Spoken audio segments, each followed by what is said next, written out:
The answer to how I've avoided making foolish decisions in investing, and life is simple.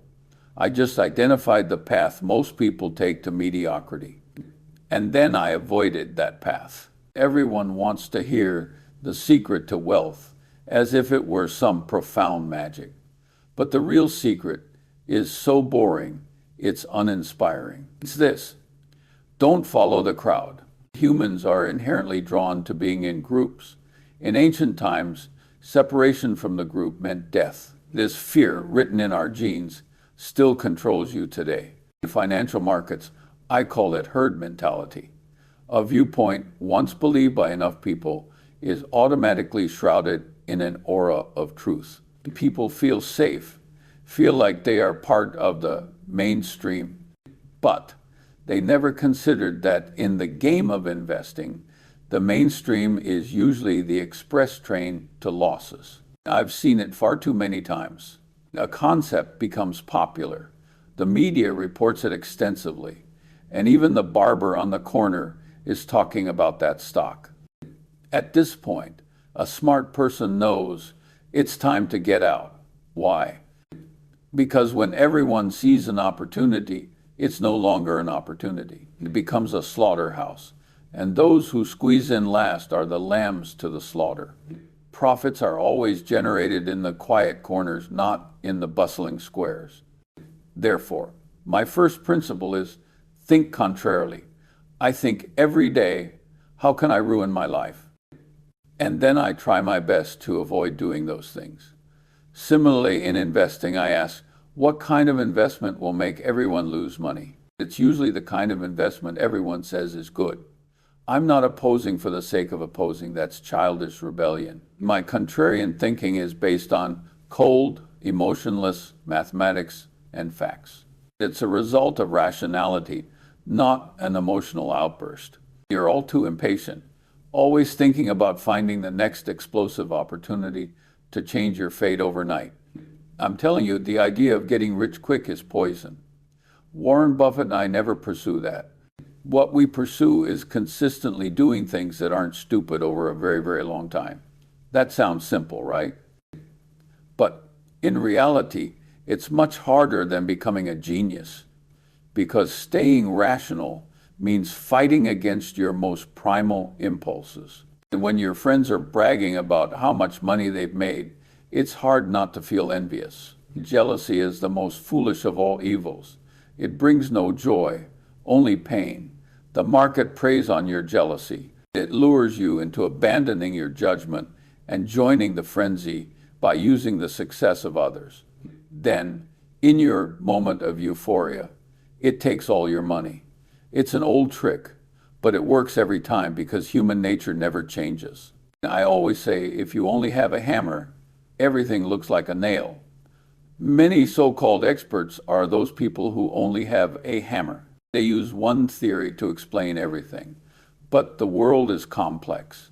You need a toolbox full of various tools to cope. That's why I emphasize multiple mental models. You need to understand psychology, history, mathematics, and physics. This knowledge is like a pair of glasses, helping you see through the various scams in the market. For example, psychology tells me that humans have a tendency to avoid doubt. Once you make a decision, your brain automatically seeks out evidence to support it, ignoring opposing viewpoints. This is fatal in investing. Therefore, I deliberately seek out opinions that contradict my own, forcing myself to think from the opposite perspective. Only if I can't find sufficient reasons to refute myself will I consider the next step. Darwin did the same. He was always looking for evidence that could refute his theory, and that's what makes him great. Many of you spend your time predicting short-term market movements. This is like trying to predict whether the next coin toss will land heads or tails. It's a complete waste of time. Warren and I never do that. We maintain an attitude of agnosticism towards the stock market 98% of the time. What we do is find a good company, a company that would make money even if run by your stupid relative. Then we buy it at a reasonable price and go to sleep. It's that simple. But people don't like simplicity. They like complexity because complexity makes them feel smart. That's how people who sell you financial products make their living. They use all sorts of jargon you don't understand, draw beautiful charts, and make you feel that investing is a profound science that you can't do without them. Now, I know a fishing tackle seller who makes his bait colorful and very flashy. I asked him, "Do fish really eat these?" He said, "Charlie, I'm not selling fish food to fish." Similarly, much financial advice isn't meant to make you money. To think independently, you must first understand the boundaries of your abilities, your circle of competence. Within this circle, you know what you understand. Outside of that circle, you admit you don't understand. It sounds shameful, but admitting ignorance is the beginning of wisdom. Warren Buffett was good friends with Bill Gates, but he never bought Microsoft stock because he felt he didn't understand it. The world is vast. You don't need to know everything. You only need to be the best within your own circle.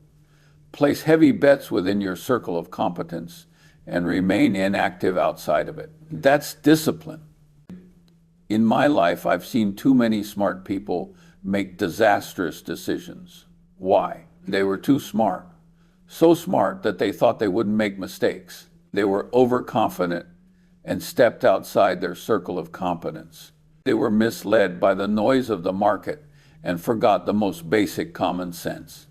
Remember, avoiding foolishness is far more important than pursuing cleverness. If you can avoid those major, devastating mistakes in your life, you've already won over 90% of people. This path is lonely.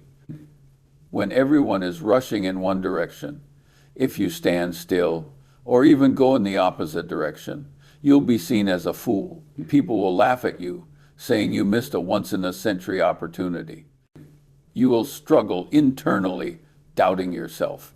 At this time, what you need is courage. It's not the kind of impulsive, reckless courage, but a rock-solid belief stemming from deep research and rational judgment. All you need to do is read constantly. I've never met a wise person who didn't read extensively every day. Not a single one. You'll be surprised how much Warren has read, and you'll be surprised how much I've read. My children laugh at me, saying I'm a book with two legs. Knowledge gives you strength, allowing you to remain calm when others panic and vigilant when others are greedy. Don't overcomplicate things. Making money comes from remembering simple truths, not mastering complex formulas. In life, be a reliable person. In investing, find reliable companies. Don't be envious, don't complain, and don't spend less than you earn. When a good opportunity comes, be like a crocodile, wait patiently, and then seize it. The rest of the time, enjoy life, read books, and spend time with family. You young people always feel that the future is full of infinite possibilities. But I also want to tell you that life is full of terrible, unfair blows. You will fail. You will make mistakes. The key is to open your parachute on the first try, like jumping out of an airplane. Some mistakes you can't afford to make even once. So, create your own list of mistakes and reflect on it frequently. Learning from others' mistakes is the lowest cost method. Learning from your own mistakes, though painful, will also help you grow. The biggest mistake is never learning from mistakes. So, forget about the predictions of those market gurus.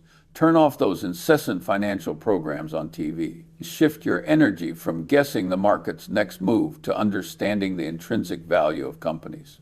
Build your own mental framework. Maintain extreme patience, and then act decisively when you truly understand the path most people take is indeed wide and exciting, but its end is mediocrity. The narrow gate to truth seems thorny and rarely trodden.